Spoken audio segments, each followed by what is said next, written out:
Pakilala natin si MJ from the side ng mga Arcadia Esports. Ito nga po ang ating Vexana, Carl Starboy, gamit ang isang Minotaur na kung saan may hinahabol si Angela na first blood kill ng na umuwi. Pero ito nga po sa may mid lane naman natin, pumasok dito yung Rian, pero what a good outplayed coming from our Memento Mori. Sinuntok taas at baba with that Dempsey roll. Ito nga po yung ating MJ na pa-flicker with the Eternal Guard. Yung ating Lark pumasok, nandoon na nga po yung shortcut, pumasok na rin yung ating Matcha Heater. MJ will gonna fall down. Ito nga po sa may bandang likuran, ako po yung ating Memento Mori pumasok, suntok yung ating Matcha Heater, pero ito nga po yung kanilang pag-atras, pero papalag pa rin naman Memento Mori with a double kill. Nako po, nagdabog dito mga kaibigan yung ating Minotaur. Rian papalag pa rin naman sa 4, pero Roger Voldigod will gonna get that kill. Doon sa may bottom lane naman natin, ako po yung ating Angela pumapasok sa 2, pero Angela isi-secure ang kill. Eto na nga po sa may bottom lane naman natin, ako po delikado yata na yung ating Angela. Valkyrie Descent ay nagamit na rin man dito, pero atras na lang muna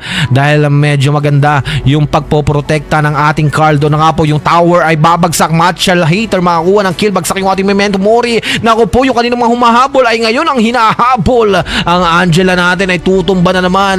FW Caro with that kill. Pumasok yung ating Lark with a shortcut. Dito na nga po yung ating Batface ay ginamit. Samyang with that kill. Pero nako po sa may bottom lane naman natin, FW Caro kabubuhay lang, pinabalik muli sa kanyang pagkakahimlay, and that's gonna be another casualty. Ngayon yung ating turtle of the game, Memento Mori for that steal. Pumasok na mga kaibigan, yung ating Lark ay tutumba. FW Caro with that kill. Nako po, nagiging maganda ha mga bossing mga madam, yung pagbawi dito na gustong gawin ng ating mga Arcadia Esports. Pero ito nga po yung pagpasok, Matcha Heater will gonna secure that retry holder. Takbo muna Caro with a flicker out, pero nako yung ating Memento Mori with the killing spree, and that's gonna be a double kill. Ilista muna, ipit yung ating Matcha Heater, and MJ with that kill. Right now they are pushing through the mid lane mga bossing mga madam, and kailangan munang bumaktol ng mga miyembro ng ating mga AJP Esports. Pero ito nga po yung ating shortcut, babawi yung mga barangay na doon naglabasan sa portal ng mga mandirigma. FW Caro ay tutumba. Naku po, hinahabol mga kaibigan yung mga miyembro ng ating mga Arcadia Esports. Takbo bitbit sa luwal yung ating Matcha Heater, yung ating Angela maganda ay hinahabol ng Memento Mori, sinuntok patalikod, and that's gonna be Memento Mori with that unstoppable kill. But right now onto the top lane, binakbakan mga kaibigan. Memento Mori ay makakatakas nga naman. 4 pa ang bumalagbag, ang sabi ng ating Pakito. Ano kayo? Siniswerte? Makakatakas ako, magaling ako sa takasan. Pero ito nga po yung ating Minuan Fury. Naku po, nagdabog yung ating Carl. Nahagip yung ating Angela maganda. Yung ating Rian sinalpakan ng bala ni FW Caro with right now sa may bandang ibabang bahagi. Ito nga po yung ating Lord, binabakbakan. Yung Lark magdalang pwestuhan. Pero naku po, mantotonte. Ito nga po yung shortcut. Matcha Hater with that slain.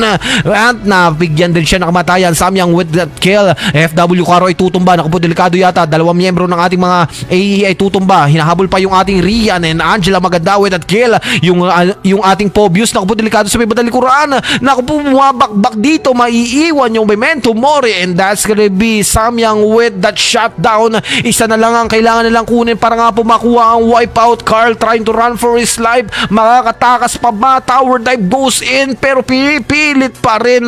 Kaja Esports ngayon pinagdabugan dito mga kaibigan yung ating Rian, pero sabi papalag ako. Ito nga po yung kanyang pagtakbo, but Memento Mori will gonna secure that kill. Ngayon ito nga po sa may bandang likuran, ang gandang pwesto ng ating Samyang doon sa may bandang Gedli mga kaibigan. Humaharibas dito ng ating Matcha Hater, hinahabol ng 4, but Angela makakuha ng kill. Memento Mori will gonna fall down mga kaibigan. Ngayon eto na nga po yung pagpasok. Naku, di delikado, nabigyan kagad yung ating MJ, pero naging pulado. Angela maganda will gonna secure that inner turret sa may bandang ibang bahagi ng ating mapa. Roger makuha ng kill. Rian ay tutumba. Atras muna ng bahagya yung mga miyembro ng mga AGP, pero sabi nila kunin muna natin yung inner turret sa may mid lane, pero hindi nila makukuha yun.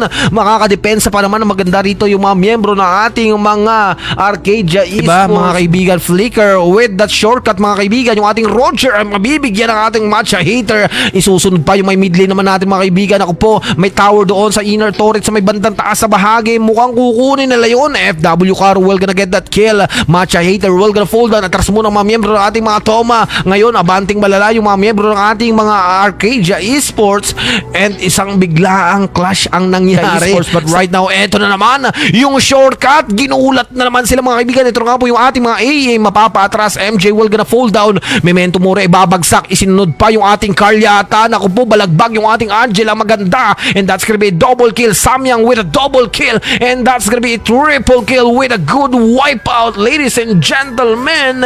And there you go, ladies and gentlemen. Yung AGP Ilo will gonna secure a good win with a beautiful wipeout on to the side ng ating mga Arcadia Esports.